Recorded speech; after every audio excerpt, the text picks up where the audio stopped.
প্রতিটা সৃষ্টি আল্লাহ পাকের এক একটা মেসেজ দেয়। ঠিক মেয়ে মানুষও একটা মেসেজ দেয়। কি মেসেজ? আল্লাহ পাক মানুষকে সবচেয়ে সুন্দর করে সৃষ্টি করেছেন, আর মানুষের মধ্যে মেয়েদেরকে সবচেয়ে বেশি সুন্দর করে সৃষ্টি করেছেন। আল্লাহ পাকের সবচেয়ে সুন্দর সৃষ্টি হচ্ছে মেয়েরা, এবং তারা খুব নরম হয়, নরম, প্রজাপতি ধরার মতো।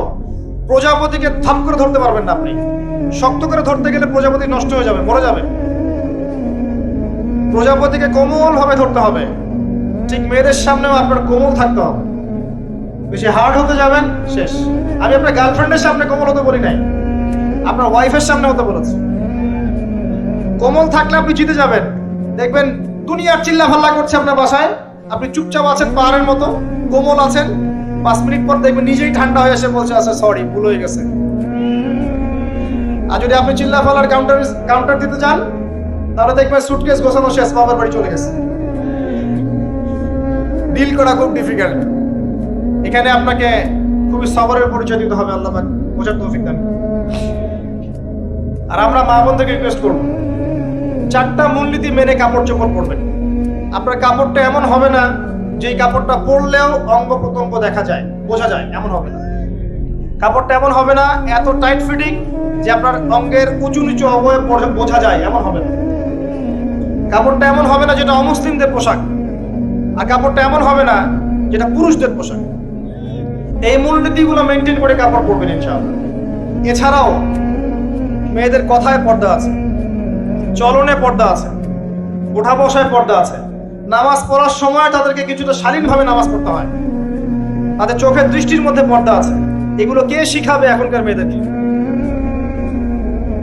সবসময় বিজি দেখবেন নতুন কোন সিরিয়াল আসছে, নতুন কোন ফ্যাশন আসছে, নতুন কোন পার্লারে কি আসছে, কোন কাটিং আসছে, কোন নায়িকা আসলো, ওই যে বাংলাদেশে কোন এক নায়িকা আসছে,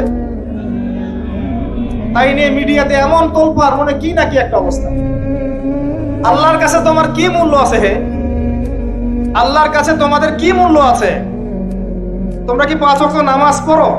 তোমরা কি পর্দা করো? তোমাদের মধ্যে হায়াবোধ কিছু আছে? তোমরা মানুষকে ভালো কিছু শেখাও, সমাজকে ভালো কিছু দাও, শালীন কিছু দাও। আল্লাহর কাছে তোমাদের কি মূল্য আছে? নবী সাল্লাল্লাহু আলাইহি ওয়াসাল্লাম তো জাহান্নাম দেখে এসে এই কথাটাই বলেছেন, আমি জাহান্নাম দেখে আসলাম, সেখানে বেশিরভাগ অধিবাসী হচ্ছে মেয়ে, নারী। কি কারণ? তারা এমন কাপড় চোপড় পরে বাইরে ঘুরতো যে কাপড় পরেও তারা নগ্ন থাকতো। আমি কি ব্যাখ্যা করতে হবে? আপনি দেখতে পারেন না? এবং তারা স্বামীর সাথে কুফরি করত। সারা জীবন স্বামী যদি তাদের ভরণ পোষণ দেয়, ভালোবাসে, মহব্বত করে, তাদের জন্য জীবনটা ক্ষয় করে ফেলে। এক পর্যায়ে গিয়ে বলবে সারাটা জীবন তোমার কাছে কিছুই পাইলাম। বাস্তব। এগুলোর কারণে মেয়েরা বেশি বেশি জাহান্নামে যাবে, এবং তারা মানুষ মারা গেলে মাতম করে, বুক পিঠ চাপড়ায়, এই কারণে যাবে। এবং তর্ক লাগলে অভিশাপ দেয় বেশি, এই কারণে যাবে। আল্লাহ পাক আমাদের মা বোনদেরকে হেফাজত করুন। তবে একটা হাদিস আছে সুসংবাদের। নবী সাল্লাল্লাহু আলাইহি ওয়াসাল্লাম বলেছেন, একজন নারী যদি 4টা কাজ করতে পারেন, জান্নাতের যে কোনো দরজা দিয়ে ইচ্ছা প্রবেশ করতে পারবেন। 1 নাম্বার 5 ওয়াক্ত নামাজ, 2 নাম্বার রমজান মাসে সওম, 3 নাম্বার আপনার লজ্জাস্থানের হেফাজত অর্থাৎ খাস পর্দা, এবং 4 নাম্বার আপনার স্বামীর আনুগত্য।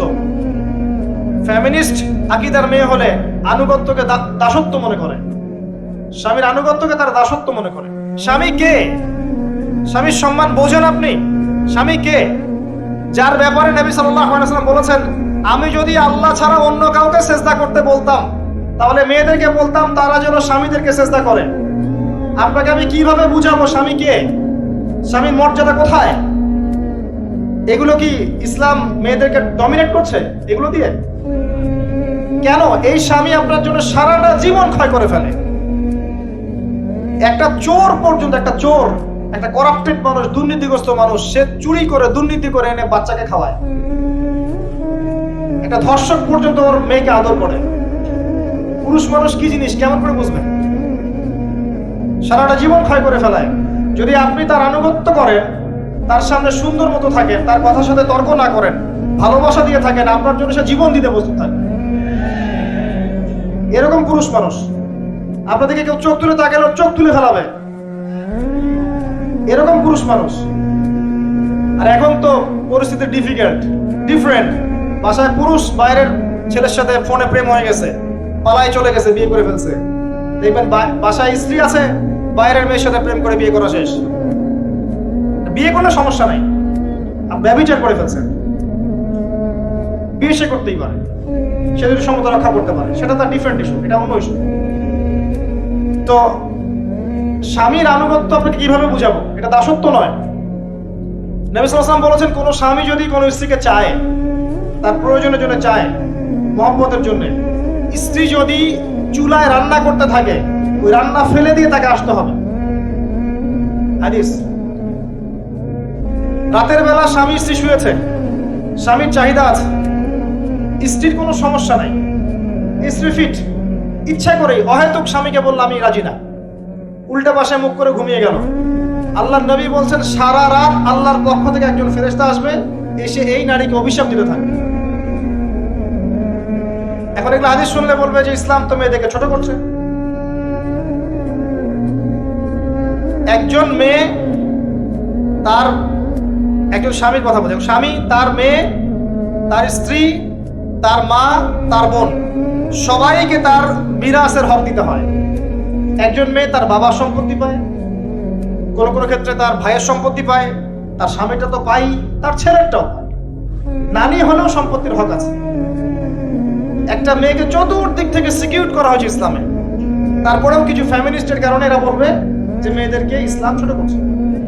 হ্যাঁ, মেয়েদেরকে ইসলাম কেন ছোট করছে? কারণ পর্দা করে যে বাইরে বেরোতে বলেছে, ঢ্যাং ঢ্যাং করে নগ্ন হয়ে বেরোতে নিষেধ করেছে, এই কারণে। যদি বলে যে হ্যাঁ ইসলাম আপনাদেরকে ফ্রি মিক্সিং এর স্বাধীনতা দিচ্ছে, আপনারা সবাই ফ্রি মিক্সিং করেন, গেঞ্জি পরেন, টি শার্ট পরেন, স্যান্ডো গেঞ্জি পরে বাইরে ঘুরে বেড়ান, টাইট ফিটিং প্যান্ট পরে বাইরে ঘুরে বেড়ান, সব জায়গায় আপনারা ফ্রি মিক্সিং করেন, পর্ন দেখেন, জেনা করেন, মদ খান, ইসলাম খুব ভালো। তখন তোমাদের জন্য তো ইসলাম নয়, তোমরা জাহান্নামে যাও, আল্লাহর কি আসে যায়? ইসলাম তোমাদের জন্য নয়, তোমরা জাহান্নামে গিয়ে মরো, ইসলামের কিচ্ছু যায় আসে না।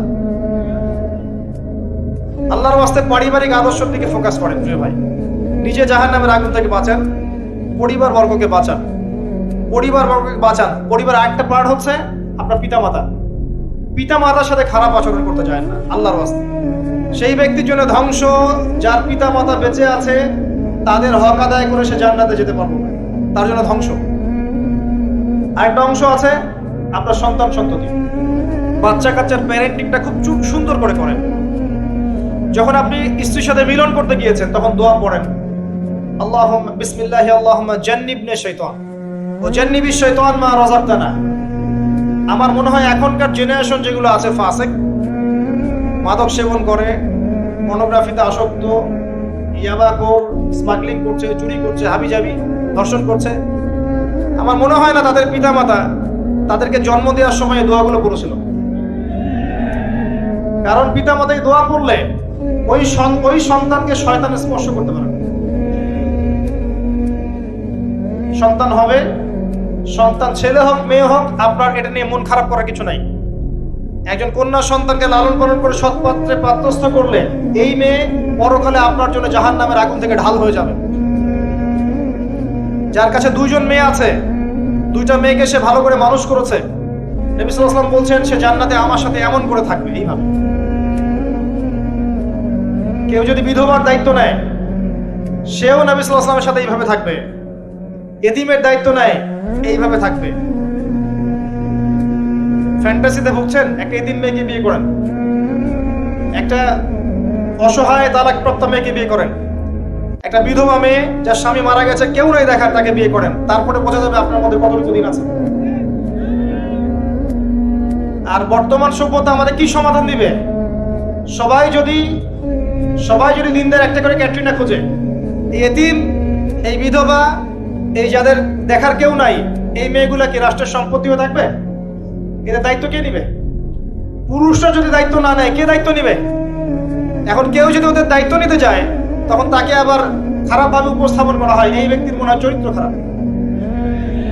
কিন্তু এদিকে বাইরে 10টা জেনা করে বেড়াচ্ছে, কোনো সমস্যা নাই, এগুলো কুস্কায়।